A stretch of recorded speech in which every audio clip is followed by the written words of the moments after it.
Olá pessoal, tudo bem? Bom, nesse vídeo nós vamos ver umas ideias iniciais sobre funções inversas, tá bom? Bom, como é que é função inversa?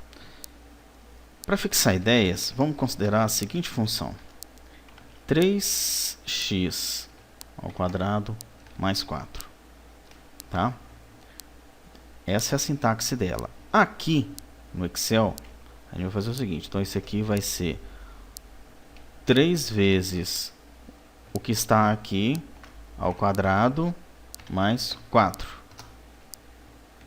Porque aqui, bom, se for 1 dá 7, vamos ver? 1 ao quadrado vezes 3 dá 3, ótimo, isso mesmo. 3 mais 4, 7. Se for 2, 16. 4 vezes 3, 12, com 4, 16, isso mesmo. Tá direitinho. Então acontece, a função f de x, ela leva esse nesse. É uma função, tá? A ideia é o seguinte: qual é a função que pega o 16 e leva no 2? Então, qual que é a diferença dessas perguntas? Quando eu defino a função f, esse elemento aqui, o número 2, ele está no domínio, e 16 é a imagem dele. O que eu quero agora é uma função que tenha 16 como elemento do domínio e 2 a sua respectiva imagem. Tá? Bom, para isso dar certo aqui, nós vamos pensar que...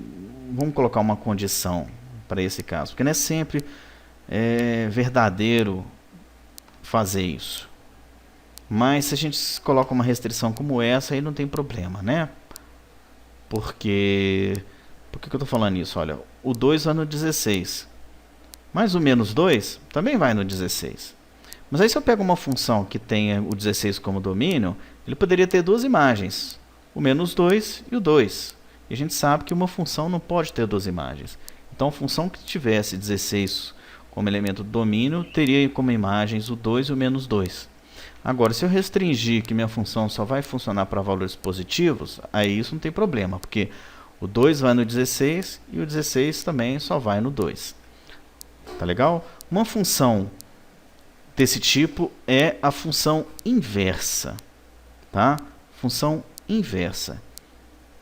Bom, o que eu vou fazer nesse vídeo aqui, bem curtinho, é mostrar como que eu posso aqui construir uma função inversa.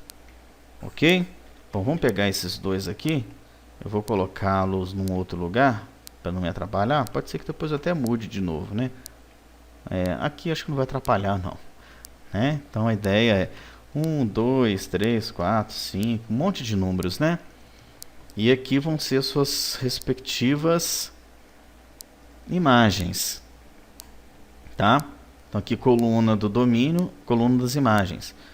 Agora eu quero construir uma função que essa aqui seja a coluna do seu domínio, essas aqui as suas respectivas imagens. Essa que é a ideia, tá bem? Bom, para vocês verem como que a gente faz isso, nós vamos fazer o seguinte. Nós vamos construir essa função, vamos deixar esse aqui separadinho aqui, porque depois nós vamos usá-lo para fazer uma comparação, ok? E vamos fazer essa construção aqui. Então aqui eu tenho o 1, tá? E a ideia é chegar lá no 7. Tá bom? Na verdade eu vou precisar de fazê-lo aqui, ó, 1. Bom, em vez de fazer todo esse procedimento, todas essas contas para chegar no 7 aqui, como foi feito aqui, ó, aqui eu fiz de uma vez, certo? Que ficou multiplicado por 3 elevado ao quadrado mais 4. Então agora aqui, pensa bem, se eu fosse fazer na calculadora essa conta, o que eu ia fazer? Eu ia pegar o 1, primeiro eu ia elevá-lo ao quadrado. É a primeira coisa que eu ia fazer. Não é? Se eu fosse fazer na calculadora aquela conta, primeiro eu elevo ao quadrado. Aí, eu pego o resultado e multiplico por 3. Não é? O x que eu substituí aqui, no caso 1, primeiro eu elevo ao quadrado, depois eu multiplico por 3, depois eu somo 4. Aí dá 7. Então, na verdade, eu estou usando a ideia de função composta, né? Porque fazer essa conta em etapas é separar a função f como várias funções compostas. A primeira eleva ao quadrado, a segunda multiplica por 3 e a última soma 4. Ok? Então, dessa forma, eu tenho 1 indo no 7. Aqui eu já pus a expressão de uma vez. Aqui está indo aos poucos. Bom, qual que é a ideia? Eu vou definir uma função que leve o 7 no 1. Isso é simples. Depois que eu fiz todo esse destrinchado aqui, o que eu vou fazer? Eu vou pegar o 7 e vou desconstruindo todas as operações realizadas até chegar no 1. Certo? Vamos fazer a partir de onde? Vamos fazer a partir... daqui mesmo. Depois a gente passa para um lugar. Tá bom? Então, olha só. O 7, ele veio do 3. Não é? Eu peguei o 3 e somei 4. Então, vou pegar aqui o 7. Para eu chegar no 7 do 3, eu vou fazer o quê? Isso aqui é igual a 7 menos 4. 3. Se do 3 para o 7 eu somei 4, do 7 para o 3 eu subtraio 4. Agora, o que eu vou fazer aqui? Bom, a ideia é, do 1 para o 3, eu multipliquei por 3. Então, do 3 para o 1, eu vou dividir por 3. Eu estou fazendo exatamente a operação inversa que eu tinha. Tá? Do 1 para o 1, eu elevei ao quadrado.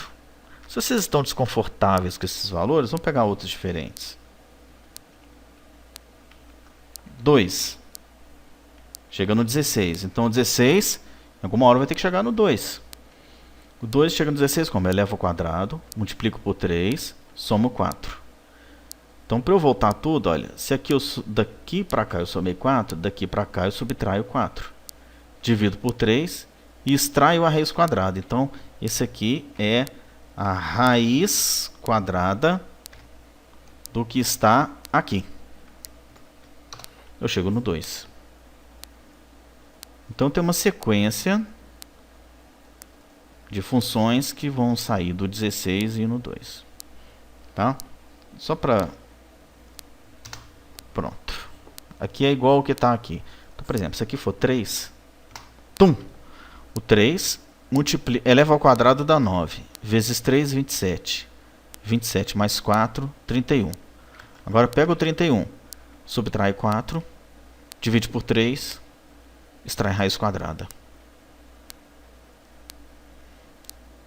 Qual é a função inversa do f? Isso aqui é o resultado da função f.